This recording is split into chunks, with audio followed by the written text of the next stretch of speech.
The Department of Justice just dropped a bombshell that nobody saw coming. After decades of treating suppressors like forbidden contraband, they suddenly flipped the script completely. We start tonight with a major legal shakeup in California's gun laws. A federal court struck down the state's ammo background check requirement. These devices are now officially recognized as constitutionally protected under the Second Amendment. Gun stores across America are experiencing something unprecedented. Inventory disappearing faster than Black Friday electronics. I'm at Northland Guns, and check out these cases. They are almost empty. The people who work in these shops say they have never seen a gun run quite like this. What's happening right now goes way beyond typical market fluctuations. This represents a fundamental shift in how the federal government views firearm accessories, and the ripple effects are already reshaping the entire industry. Suppressors that sat on shelves for months are vanishing overnight, with some dealers reporting 400% spikes in orders within just 2 days. The legal earthquake started buried deep in court filings for Vanderstock versus Garland back in March. Hidden among hundreds of pages of legal documents, the Department of Justice made an admission that stunned Second Amendment attorneys nationwide. They officially acknowledged that suppressors qualify as arms under constitutional protection. This wasn't some vague statement open to interpretation. The language was crystal clear and unambiguous. For context, this is the same DOJ that spent years defending endless paperwork, year-long approval delays, and bureaucratic roadblocks around suppressor ownership. They treated these devices like dangerous weapons requiring special government permission. That entire framework just crumbled with a single court filing. The timing wasn't coincidental either. This reversal came as federal agencies faced mounting legal pressure from gun rights organizations filing lawsuits across multiple jurisdictions. The writing was clearly on the wall. Their old arguments wouldn't survive modern constitutional scrutiny, especially after recent Supreme Court decisions changed how courts evaluate firearm regulations. The Bruen ruling from 2022 completely revolutionized Second Amendment jurisprudence. Courts can no longer use interest balancing tests or public safety arguments to justify restrictions. Instead, any regulation limiting constitutional rights must align with historical tradition from the founding era. Since there's zero historical precedent for regulating firearm suppressors in 1791, the government's position became legally indefensible. Suppressors weren't even regulated until the National Firearms Act of 1934, and that legislation targeted them primarily to prevent poaching during the Great Depression, not because of any constitutional analysis. Revolutionary War-era Americans certainly weren't debating whether quieter muskets posed threats to public safety. Legal teams from organizations like the Firearms Policy Coalition had been hammering this historical argument for years. Suppressors aren't mere accessories. They're protective safety equipment that reduces hearing damage and enables more responsible shooting. The technology has existed longer than most people realize, with patents dating back to the early 1900s. Once the DOJ conceded this constitutional ground, market forces responded immediately. Silencer Shop, one of the largest retailers in this space, reported their inventory draining faster than during previous panic buying episodes. The demand surge extended far beyond suppressors themselves. Threaded barrels, subsonic ammunition, and integrally suppressed firearms all experienced massive sales spikes. Rifles like the Ruger Silent SR and B and TAPC series saw restock notifications disappear within hours of posting. Even the ATF's electronic filing system started experiencing delays due to the overwhelming number of Form 4 applications being submitted. Local gun stores from Florida to Arizona reported lines forming for suppressor-ready handguns. Many customers were first-time buyers who had been waiting years for legal clarity before making their purchase. The regulatory uncertainty that had hung over this market segment finally lifted, creating a perfect storm of pent-up demand meeting newfound confidence. This wasn't just collectors and enthusiasts driving sales either. Families shopping for home defense setups, hunters seeking hearing protection, and recreational shooters tired of damaging their ears all joined the buying frenzy. Dealers reported selling more threaded barrel hunting rifles in single weeks than they had moved in previous 6-month periods. The practical benefits were finally resonating with mainstream gun owners. Suppressors reduce recoil, protect hearing, and in rural areas, they're simply courteous to neighbors. Parents wanting to teach children proper shooting techniques without risking hearing damage were particularly active buyers. Older shooters dealing with existing hearing loss from decades of unprotected shooting also recognized the value. One dealer in Boise mentioned selling more suppressor-ready rifles in .300 Blackout during 1 week than in the previous half-year combined. The same pattern repeated nationwide as practical considerations overtook the tactical mystique that had previously defined this market segment. Meanwhile, the legal implications kept expanding. States that still maintain outright suppressor bans suddenly found themselves on extremely shaky constitutional ground. The federal government's own admission that these devices deserve constitutional protection became powerful ammunition for pending lawsuits challenging state-level restrictions. New Jersey faced an immediate legal challenge through Padua versus Platkin, with attorneys citing the DOJ's exact language to attack the state's suppressor prohibition. Massachusetts, Illinois, and New York all received similar legal challenges, with gun rights advocates essentially using the federal government's words against restrictive state laws. This created an unprecedented situation where Second Amendment lawyers could argue that the federal government itself had acknowledged their clients' constitutional rights.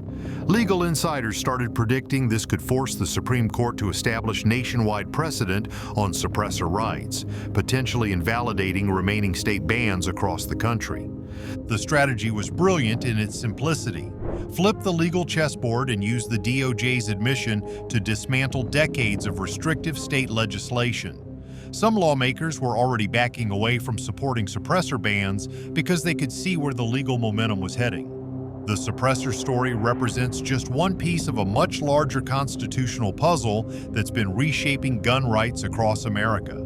The same legal framework that forced the DOJ's hand on suppressors has been systematically dismantling decades of restrictive carry laws, starting with the most notorious gatekeeping system in the country.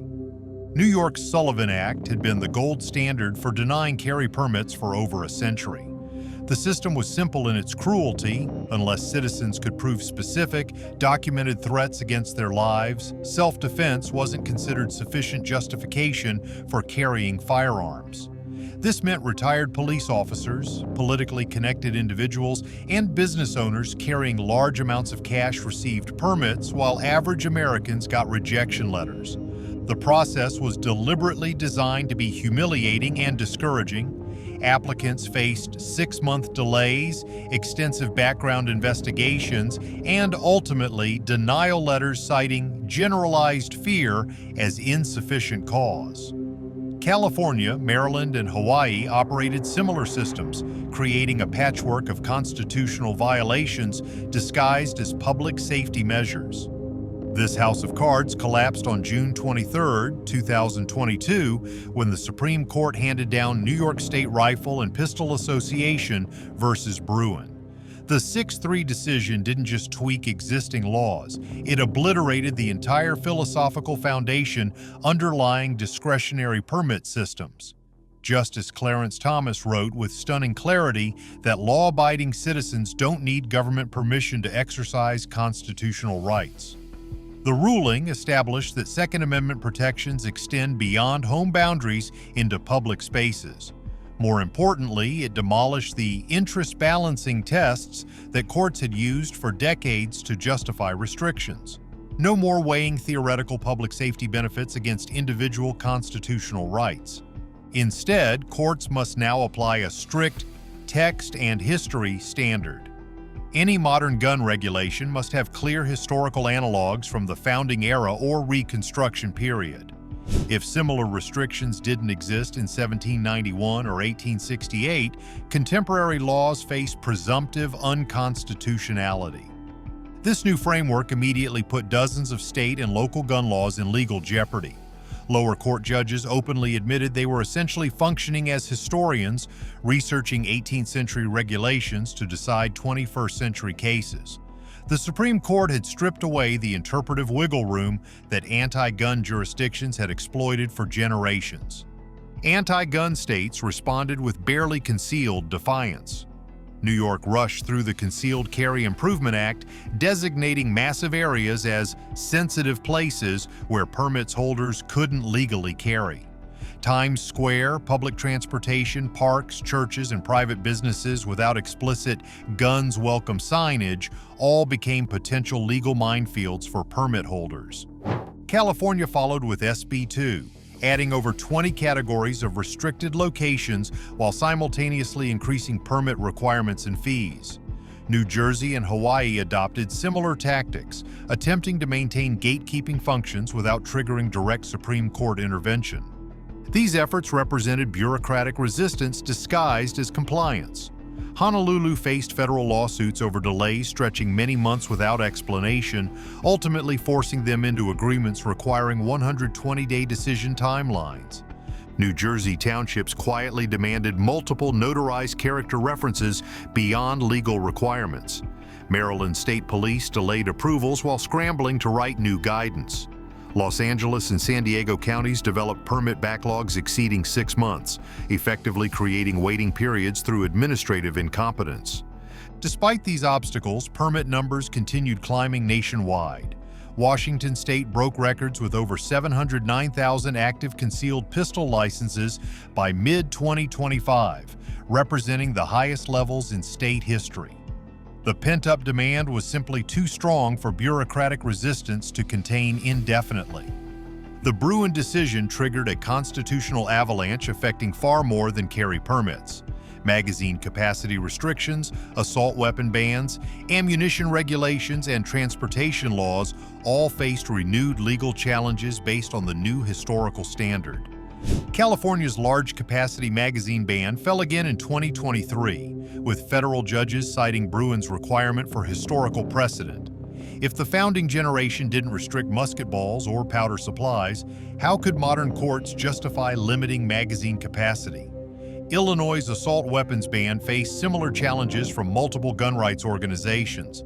The Firearms Policy Coalition and Second Amendment Foundation both argued that common firearms and standard capacity magazines couldn't be banned without clear historical analogs from the constitutional era. Even seemingly minor regulations came under scrutiny.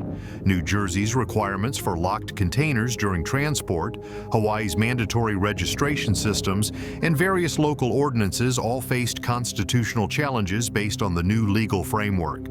The legal landscape remained unsettled even into 2025, with circuit courts split on various issues and Supreme Court review likely for several cases. What started as a challenge to New York's carry permit system had evolved into a comprehensive reassessment of modern gun control laws.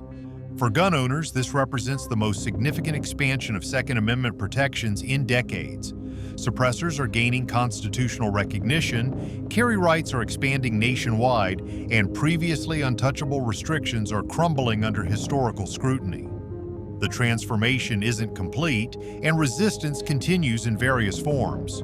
NFA tax stamps still exist, Form 4 applications still require federal approval, and several states maintain comprehensive gun bans. However, the legal momentum clearly favors constitutional rights over bureaucratic control. This moment represents a generational opportunity for expanding gun rights through systematic legal challenges.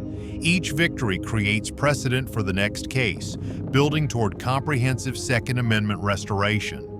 The gun industry is responding accordingly, with manufacturers developing new products for expanding markets and dealers reporting sustained demand across multiple categories. What began with suppressor sales exploding has evolved into broader market growth, driven by legal clarity and constitutional confidence. If this analysis of rapidly changing gun rights interests you, make sure to subscribe for updates on legal developments affecting gun owners nationwide.